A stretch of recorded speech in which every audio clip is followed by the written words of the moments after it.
சிவ திருச்சிற்றம்பலம். இறையருள் பகுதிக்கு மீண்டும் உங்களை வரவேற்கிறோம். எல்லாம் வல்ல கருணையே வடிவான திரிபுர சுந்தரி அம்பிகா சமேத பசுபதீஸ்வர பெருமான் திருவருள் கருணையினாலும் அறந்திர திருநாவுக்கரசு பெருமானின் குருவருளினாலும் இன்றைய தினம் நாம் பார்க்க இருக்கிறது என்னன்னா, நம்ம திருவாமூர் சிவாலயம், அந்த சிவாலயத்தினுடைய பிரதான வாசல். இன்றைய தலைப்பே அதுதான். பார்த்தீங்கன்னா எல்லா சிவாலயங்கள்லையும், அதுவும் குறிப்பா இந்த நம்ம வட்டாரங்கள் இருக்கக்கூடிய சிவாலயங்கள்ல ஒன்று மேற்கு பார்த்த பிரதான வாசல், அப்படி இல்லைன்னா கிழக்கு பார்த்த பிரதான வாசல். இந்த 2 வாசல்கள் மட்டும்தான் இருக்கும். நம்முடைய கோயில் அதில் கொஞ்சம் வித்தியாசமான அமைப்பு. பார்த்தோம்னா உங்க பின்னாடி இருக்கு பாருங்க, அம்பாளுடைய வாசல். அதாவது அம்பாள் இங்க தட்சிணம் அப்படின்னு சொல்லக்கூடிய தென் திசையை பார்த்த மாதிரி இருக்காங்க. அந்த தென் திசை வாசலே பிரதான வாசலா, அம்பிகையினுடைய வாசலே பிரதான வாசலா இந்த கோவில் அமைஞ்சிருக்கு. அதாவது தெற்கு பார்த்த ராஜகோபுர வாசல். கோபுரத்துல மேல கோபுரங்கள் இல்லாட்டும் மொட்டை கோபுரமா இருக்கு. அந்த மொட்டை கோபுர வாசலே பிரதானமா இருக்கு, வேறு வாசல் கிடையாது. சின்னதா மேற்கு பக்கத்துல ஒரு ஆள் போறதுக்கு மட்டும் ஒரு சின்ன வாசல் வழி வச்சிருக்காங்க, அவ்வளவுதான். மற்றபடி விசேஷ காலங்கள்ல சுவாமி வர்றது போகிறது எல்லாமே இந்த ஒரு வாசல் தான்.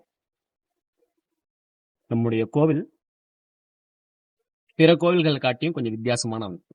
அந்த அமைப்பை தான் இப்ப நம்ம பார்த்துட்டு இருக்கோம். நம்ம கோபுரத்தை பார்க்கலாம்.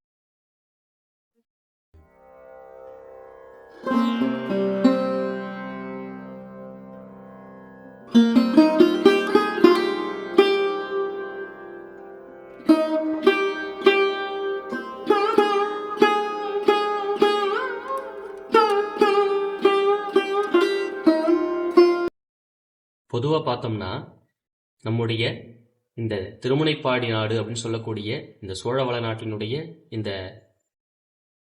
நம்ம வங்கக்கடல் அந்த கரையோரத்தில் இருக்கக்கூடிய க்ஷேத்திரங்கள் அப்படின்னு பார்க்கும்போது நிறைய சைவத்தலங்களும் நிறைய வைணவத்தலங்களும் இருக்கு. அந்த சைவத்தலங்கள்ல ஒரு முக்கிய பங்கு வகிக்கக்கூடியது நம்ம சிவம்பெருக்கும் திருவாமூர் அப்படின்னு சொல்லக்கூடிய இந்த க்ஷேத்திரம். பார்த்தீங்கன்னா நம்ம கோவில் நிறைய அறிவியலாளர்களால ஒவ்வொரு காலம்னு சொல்லப்படுது. அதுல சிலர் என்ன சொல்றாங்கன்னா, இது பாண்டியர் காலத்து கோவிலா இருக்கலாம், பாண்டியர்கள் கொஞ்ச நாள் இங்க இருந்தாங்க, அப்போ அவர்கள் கட்டப்பட்ட கோவிலா இருக்கலாம் அப்படின்னு சொல்றாங்க.